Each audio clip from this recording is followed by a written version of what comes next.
LeBron has to protect it. It's very simple.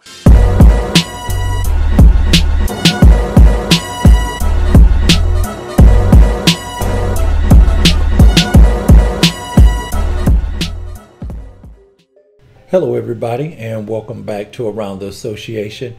Now, the Los Angeles Lakers defeated the Portland Trail Blazers the other night, and the game was kind of secondary because LeBron came to the post-game press conference and asked a very interesting question in regards to the coverage of the Kyrie Irving situation versus the coverage of the Jerry Jones situation.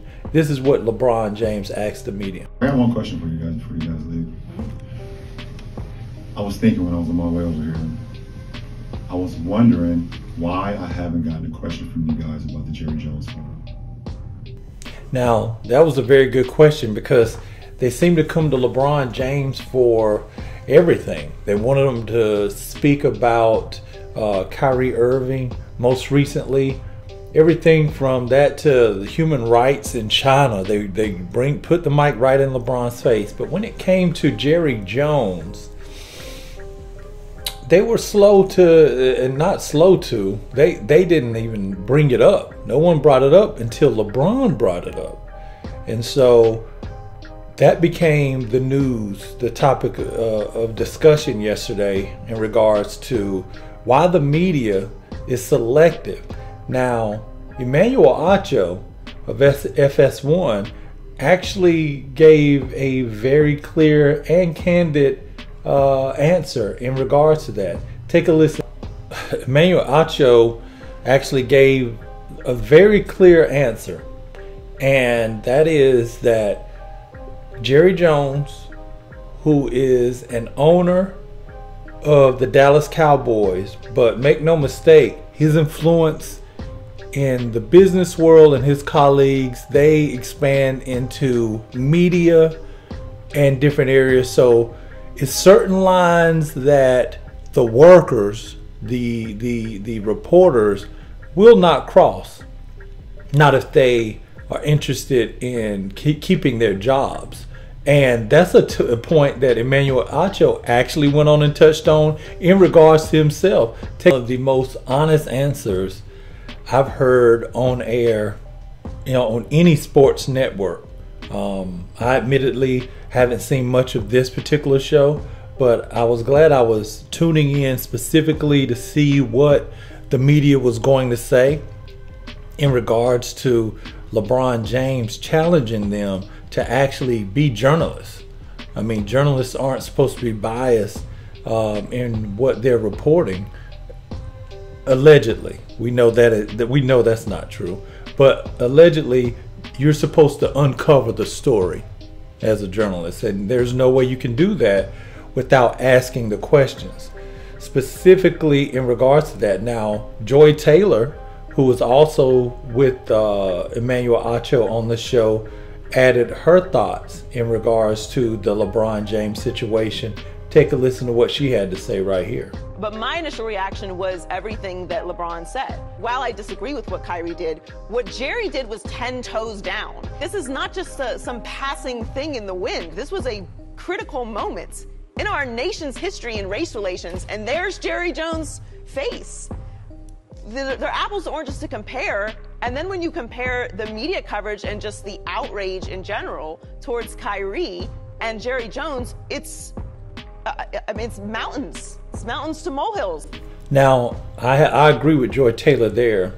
The difference from Kyrie Irving sharing a link to a documentary he watched on Amazon as a basketball player for the Brooklyn Nets franchise is worlds different from an NFL owner, not only an NFL owner, the Dallas Cowboys owner, who's never hired a black head coach, by the way. Let me just throw that out there since we're talking about it. And him actually being a teenager, 14, 15 years old, with a mob. I've heard them talk about a protest. It wasn't a protest, okay? The Black Israelites the other week in Brooklyn on Kyrie's first game back, that was a protest. You know, they weren't trying to stop anyone from going into the game. They weren't trying to cause any, to my knowledge, there was no kind of violence or anything that happened outside the Barclays Center by them being there. They just made their presence known, and they were doing that in support for their movement and let them know that they were standing by what Kyrie has said.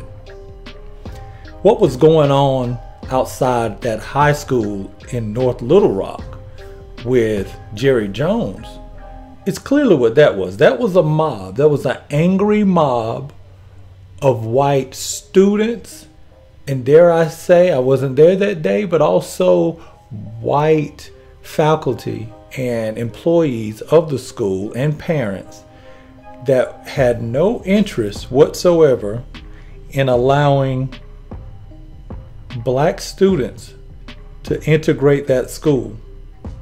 Now, I see that as two totally different things. You best believe whenever an NBA player actually is before they even go pro, but when they're going to college, they're doing background checks on these people. And so, and in the pros, it's even more in depth. I've heard NBA players talking about during some of these NBA interviews before they get drafted that the commissioner is telling them all about their friends. I mean, not just friends that show up in photos.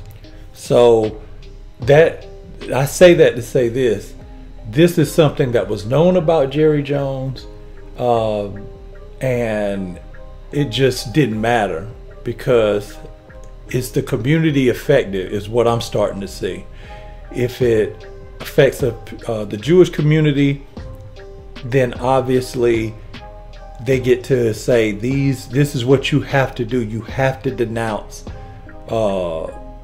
you have to denounce racism, and you don't have any anti-Semitic views. Well, I appreciate Jay Williams, because that's something that he said that he would actually like to see Jerry Jones do, because in Jerry Jones' interview, he kind of seemed like he was above it and that he's glad that time has passed, but never, at this point in history, you want to be clear that that was a bad time and a blotch.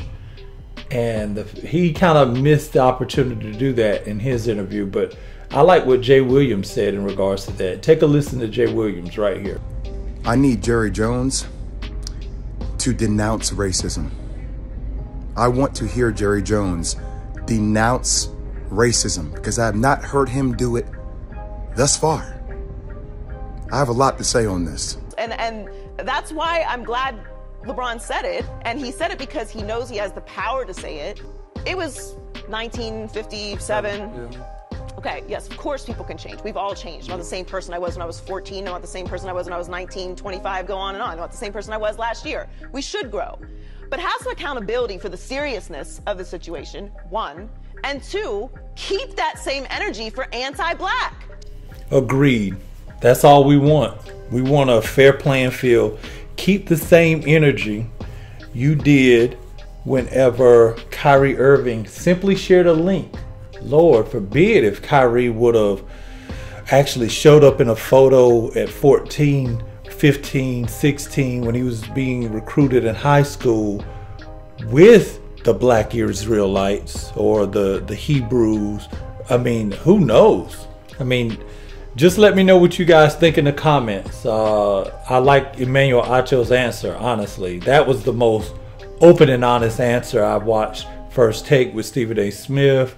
I've watched, Shannon and Skip Bayless. The most honest answer was given by Emmanuel Acho. That is why it was not reported, LeBron. That is, and I know you knew it. You were asking a rhetorical question. That's why you told them to not even respond. Don't forget to hit the like. Please subscribe if you haven't already. I'm out.